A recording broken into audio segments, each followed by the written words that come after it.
मुश्तज़नी के मरीज़ों के लिए ये दवाई अक्सीर का दर्जा हासिल है। इस दवाई को अस्सलाम वालेकुम वरहमतुल्लाह। हकीम मोहम्मद इमरान कम्बो आपकी खिदमत में हाजिर है।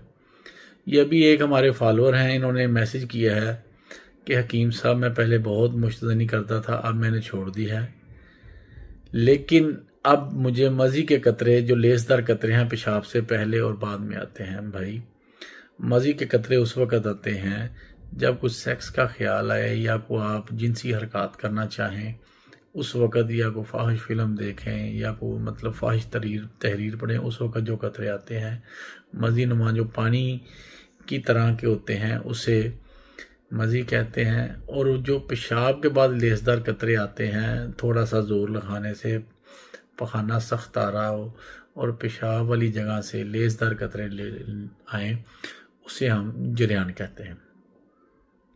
ठीक है जी। अब इसके इलाज के लिए मैं आपको नुस्खा बता देता हूँ, इससे पहले मैं असबाब बताता हूँ। दोस्तों, बहुत से लोग एतराज़ करते हैं कीम साहब आप ये जो असबाब वगैरह ये इसकी परहेज़ वगैरह इससे वीडियो लंबी हो जाती है, ये ना बताया करें, सीधा नुस्खा बता दिया करें। मेरे भाई, जिन लोगों को इससे मसला होता है वो वीडियो ना देखें, ठीक है।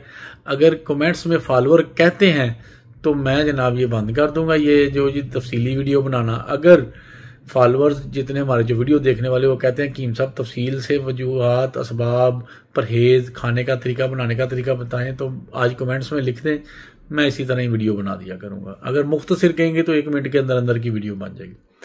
सबसे पहले इसके असबाब सुन लें। मुश्तज़नी, बहुत ज़्यादा गर्म ग़िज़ाएँ खाना, हर वक़्त जिनसी तहरीक का जिस्म के अंदर, दिमाग के अंदर गलबा रहना, और उसके साथ साथ हाथ का इस्तेमाल, बहुत ज़्यादा रंडीबाजी, अगलामबाजी, यानी कोई भी मतलब जिनसी हरकत जो बेतुकी हों, उनसे ये ज़कावत इसका मसला आ जाता है। अच्छा जी, आगे इससे परहेज़ आपने क्या करना है। सबसे पहले तो अल्लाह से तौबा करें, नमाज पंजगाना अदा करें, और उसके साथ साथ तमाम जो मतलब बुरे काम है उससे अल्लाह से तौबा करने के साथ साथ अपनी खुराक की तरफ तवज्जो दें।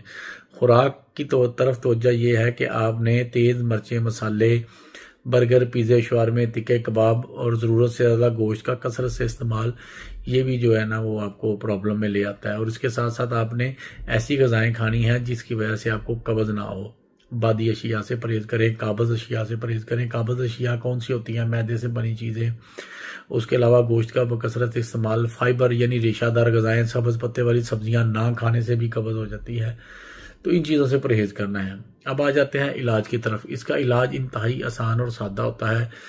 ज़कावत हिस्स के लिए आपने ऐसी चीज़ नहीं खानी जो मुगल्लज़ हो। जो चीज़ मुगल्लज़ होती है वो मादा पैदा करती है। ज़कावत हिस्स के तो आप पहले ही मरीज़ हैं, तो उस वजह से मादा ज़्यादा पैदा होने की वजह से वो उसका अखराज बढ़ जाता है, बजाय फ़ायदे के नुकसान हो जाता है। तो इसके लिए सबसे पहले मैदे की इस्लाह करनी है। मैदे की इस्लाह के लिए अगर कब्ज़ है, गैस है, तो इसके लिए मैं आज से 2-3 दिन पहले एक फक्की बनाई थी जिसमें खुश्क पुदीना, स्मार्ट दाना और काला नमक, काली मिर्च थी, वो इस्तेमाल करें। ठीक है जी, वो वीडियो आप पहले देख ले हमारे पेज दवाखाना हकीम इमरान से। अच्छा जी, और उसके बाद अब आपने आना है इसके इलाज की तरफ। इसके इलाज के लिए सबसे पहले आपने जो चीज़ लेनी है वो लेनी है आपने सतावर। सतावर के साथ साथ आपने लेना है खुश्क धनिया, जिसे हम धनिए के बीज भी कहते हैं वो, और उसके साथ आपने लेना है कुश्ताए कली आपने लेना है। अगर भांग शोरे वाला मिल जाए तो वो ले ले, अगर नहीं मिले तो सादा ही ले ले। अब ये लेना है अशरफ का ले ले, अशरफ दवाखाने वालों का, हमदर्द का, करशी का, अजमल का, ये अच्छे पेटेंट दवाखाने का लें। 1 डब्बी 10 ग्राम की ले लें वो। और उसके अलावा 100 ग्राम सतावर्स, तो 100 ग्राम आपने वो लेना है धनिया, और इसके अंदर 200 ग्राम आपने मिश्री शामिल कर लेनी है, और 10 ग्राम कुश्ता कली आपने शामिल कर लेना है। आप खुशबू के लिए इलायची हस्बे ज़रूरत डाल सकते हैं, नहीं भी डालने कोई मसला नहीं। शुगर के मरीज़ जो है वो इसके अंदर मिश्री ना शामिल करें। ठीक है जी। इन तमाम अशिया को पीस के अच्छी तरह पाउडर बना के डब्बे में संभाल ले। आधा चम्मच बड़ा चाय वाला सुबह और आधा चम्मच बड़ा चाय वाला आपने रात को खाने से 2 घंटे पहले लेना है। और मैदे की जो वो फक्की है वो खाने के 15 मिनट बाद आपने लेनी है, जो मैंने आज से 3-4 दिन पहले वीडियो बनाई है, वो मेरे पेज पे है, दोबारा देख लें। परहेज़ भी बता दिया, असबाब भी बता दिया, तो मुझे फॉलो कर ले। रोज़ाना ऐसी अच्छी वीडियो बनाता हूँ। दुआ में याद रखें। अस्सलाम वालेकुम रहमतुल्लाह।